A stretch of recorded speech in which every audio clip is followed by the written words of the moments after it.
Okay, so my City Skylines YouTuber checklist. 1, Yorkshire tea. 2, click record. 3, don't sound like an idiot. So 1, check. 2, check. 3, no guarantees there.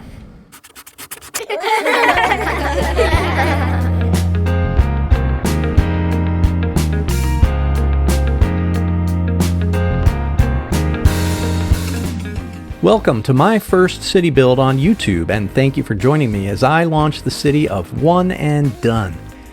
Now you may be asking, what does that mean? Is it only going to be one episode, or is the city only going to be one tile? No, everything zoned in the city will be only 1 by 1 squares. I've made some parks for this with the asset editor that are only 1 square wide. On the workshop I found some 1 by 1 service buildings as well as some custom trams and metro stations that fit the theme. What about buses, you may ask? The minibus for all routes is the answer, of course.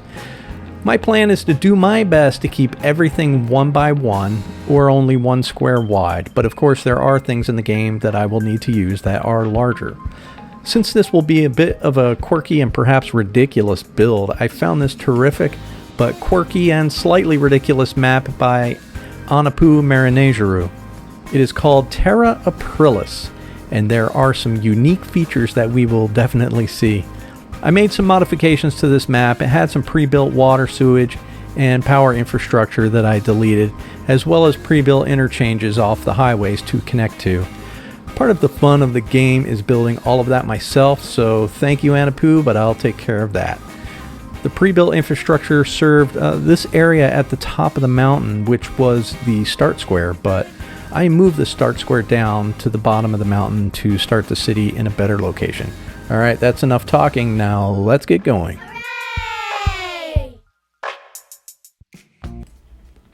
Okay, so here we are at the start square. We have a nice flat buildable area to work with here with the highway coming in. Now I'd like to continue that through the square, and first thing I'm going to look at is a way out of here with that, because I don't want this to become one big cul-de-sac. So we have the highway over to the right, which I think I can make a connection to there, as well as I think I can snake a connection through over here to the other highway.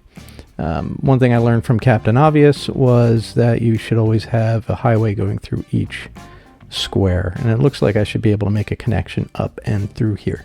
So the goal for today will be to get the city started, lay out the roads, the zoning, get a good start to the city and something to work on. So let me get to work on building out a little grid here and getting this zoned.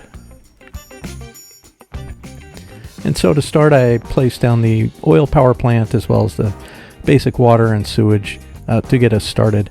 All of this I plan to relocate and change.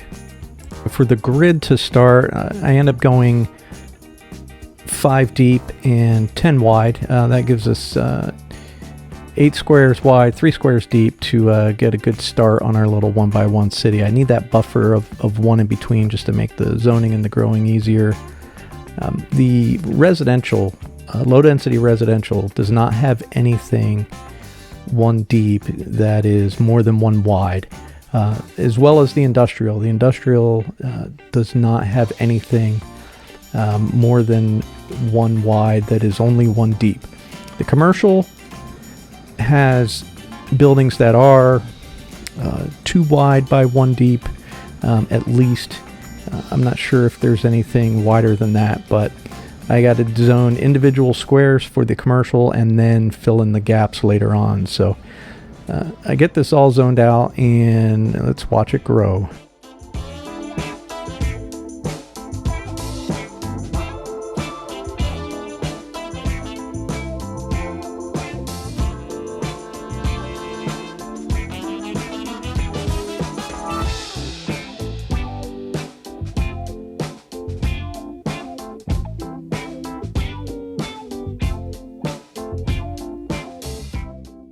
Oh, we were steadily losing money, mostly because I forgot to adjust the budget down. Let me fix that.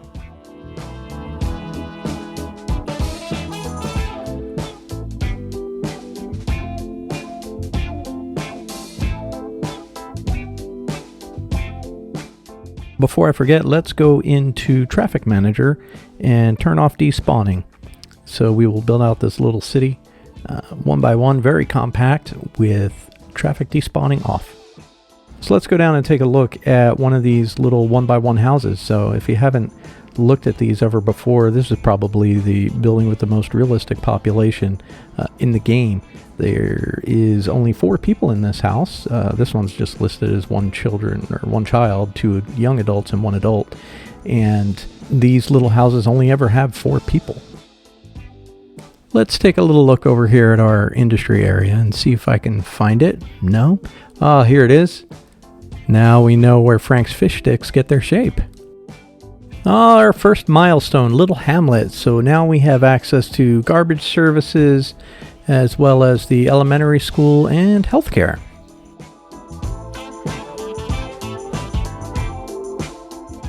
So first up, the elementary school. I think I'm going to give it its own little road out here, and hopefully we can make this into something a little bit more later on as the city grows.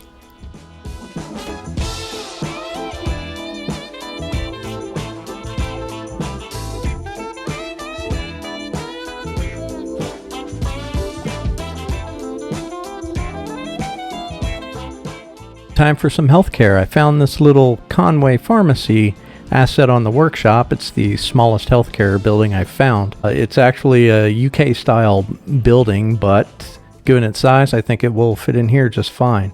It's pretty funny if you get down close and you look at the front windows. You can see that there are poop water specialists here, as well as Chirper in a lab coat. Trust me, I'm a bird. Not sure about that, but it's a little laugh, so I can appreciate that. On to garbage. At first I put a landfill site over here out of the way, and then I remembered, oh no, I have a little tiny recycling center asset that I got off of the workshops. We are going to use these and see if they can keep up with the demand. Now it looks like we have some 6 citizens due to the water. I wondered about it when I put this water tower down, but I wanted to keep it close to the power. So let me get that moved to the other side of the highway here, and it shouldn't be a problem.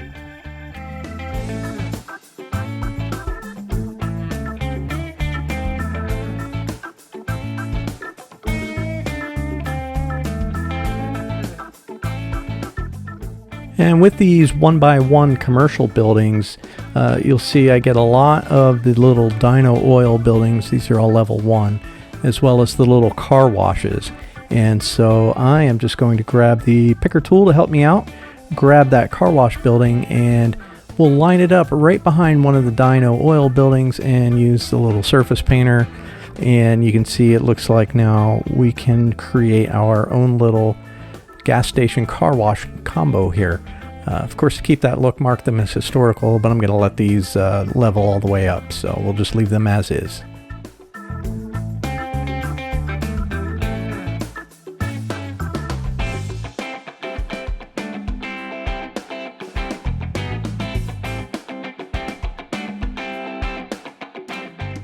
All right, let's fill in some more zoning and fill in some of these gaps so we can keep working our way up and get to our next milestone.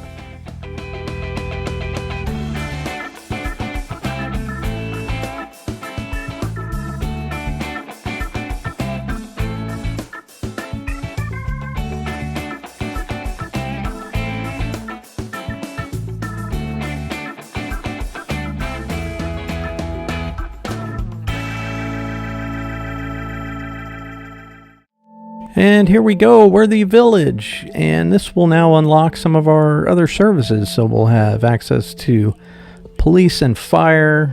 Got to get those down right away before the city burns to the ground.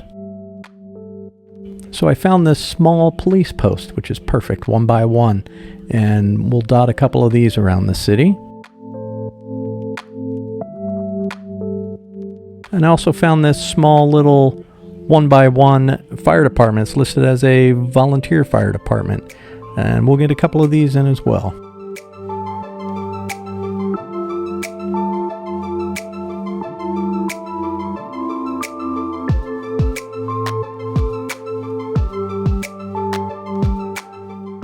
And we'll take a look at this house. It has leveled up to level 2, but it still only has 4 people in it. I have seen others that get to level 2 and they have 5 people in it, but for the most part, the population per little house here seems to be pretty realistic. And looking at the city from overhead here, we can see that it has filled out quite nicely so far. A lot of those gaps are filled in. I'm going to paint a couple of districts in here over the industrial area and the rest of the city. Not sure what their names are going to be yet, but let me put those down before we forget.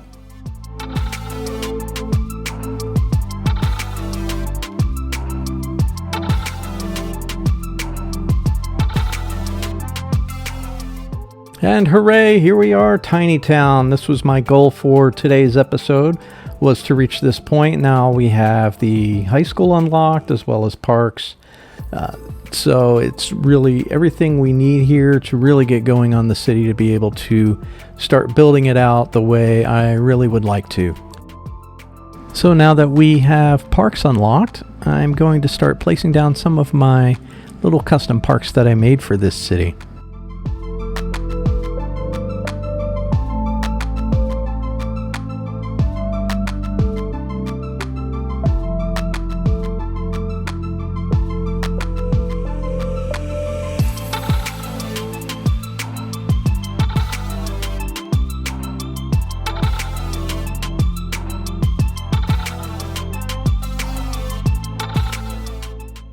I also made this little 1x4 custom playground that I thought could fit in behind houses like this. So let me get a couple of those down and we'll take a look.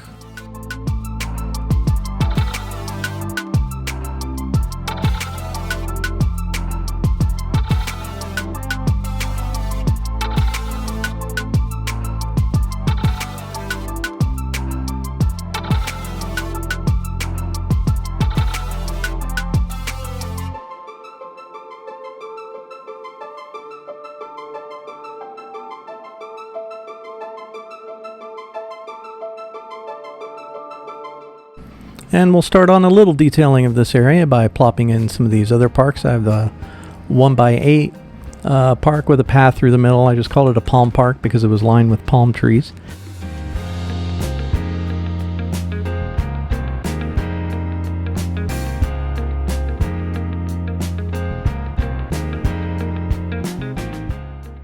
And we will just try to add a little bit of detail and try to pretty things up a little bit.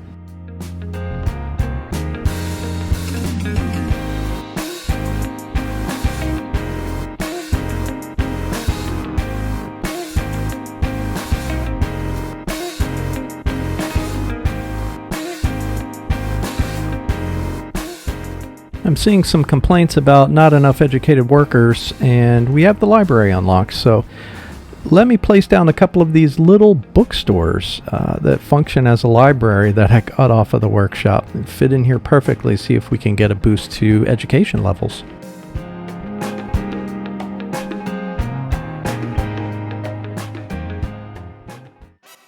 And the idiot move of the day goes to failing to put down the high school, as everyone's complaining about not enough educated workers here. Should have done that first, but now I'm doing that last after hitting Tiny Town. Let me get the high school put in and we'll detail it around the elementary school a little bit.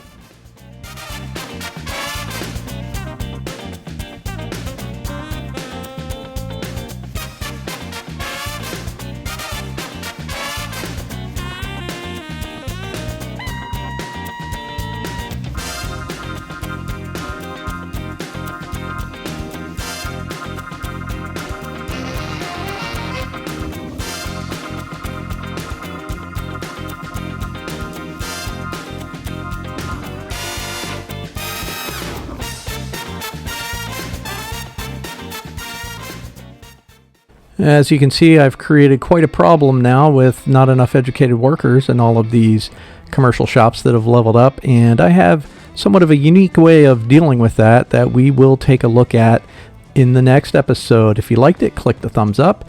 Let me know whatever you think down in the comments below, and I will see you in the next episode.